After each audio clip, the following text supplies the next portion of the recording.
সাকিব আল হাসানকে বোঝা যেন বড্ড মুশকিল। তার বল খেলতেই রীতিমতো হিমশিম খেয়ে গেল সবাই। টি10-এ বাংলা টাইগার্সের হয়ে এ যেন এক অন্যরকম সাকিব আল হাসান। ফিরলেন সাকিব, বল হাতে ছড়ালেন দুটি, মন জয় করে নিলেন সবার। মাথার খেলায় যেমন অসাধারণ ক্যাপ্টেন্সি করেছেন, বল হাতেও দিয়েছেন বুদ্ধিমত্তার পরিচয়। প্রতিপক্ষ শীর্ষ দুই ব্যাটারকে বোকা বানিয়ে আউট করেছেন বিশ্বসেরা অলরাউন্ডার।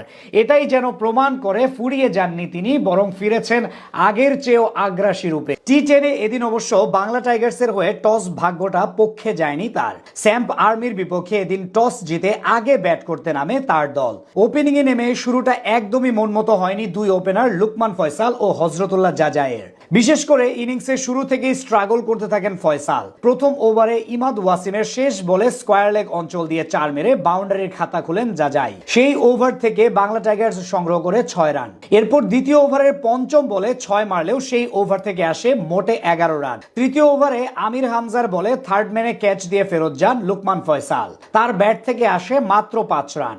চতুর্থ ওভারে লঙ্কান পেসার ইসুরু উদানা দিয়ে যান 6 রান। 4 ওভার শেষে টাইগারদের সংগ্রহ 28 রান। মাঝে হযরতুল্লাহ জাজাই ও দাসুন সানাকা চেষ্টা করলেও বলের সাথে পাল্লা দিয়ে রান তুলতে ব্যর্থ হচ্ছিল।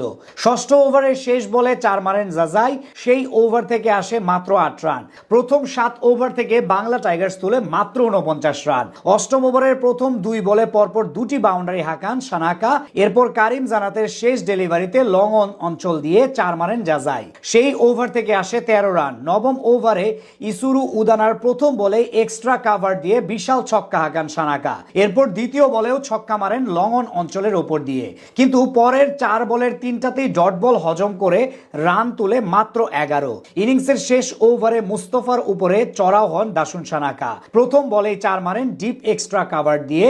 এরপর টানা 2 ছক্কা হাঁকিয়ে তুলে নেন টি10 ক্যারিয়ারের 50। এরপর শেষ 2 বলে মারেন আরো 2টো বাউন্ডারি। শেষ পর্যন্ত প্রথম ইনিংসে 10 ওভার শেষে 106 রান তুলে বাংলা টাইগার্স। সানাকা অপরাজিত থাকেন 27 বলে 67 করে। জবাব দিতে নেমে স্যাম্প আর্মির শুরুটাও ছিল হতাশাজনক। প্রথম ওভারেই জশ লিটলের বলে ক্যাচ আউট হয়ে সাজঘরে ফিরেন শারজিল খান। দ্বিতীয় ওভারে 1 ছক্কা হজম করে 9 রান দিয়ে যান ইমরান খান। ইনিংসের চতুর্থ ওভারে এদিন বোলিং এ আসেন ক্যাপ্টেন সাকিব আল হাসান। এরপর তৃতীয় বলেই তুলে নেন ফাফ ডু প্লেসির উইকেট। তিনি করেন 14 বলে 29 রান। আর সেই ওভারে সাকিব খরচ করেন মাত্র 7 রান। কিন্তু এর পরের ওভারে আন্দ্রে ঘোষের কাছে 2 ছক্কা হজম করে ম্যাচের মোমেন্টাম নষ্ট করে দেন পেইন। ষষ্ঠ ওভারে আবারও বোলিং এ আসেন সাকিব। সেই ওভারে প্রথম 5 বলে 6 রান দিয়ে শেষ হলে তুলে নেন রোহান মোস্তফার উইকেট।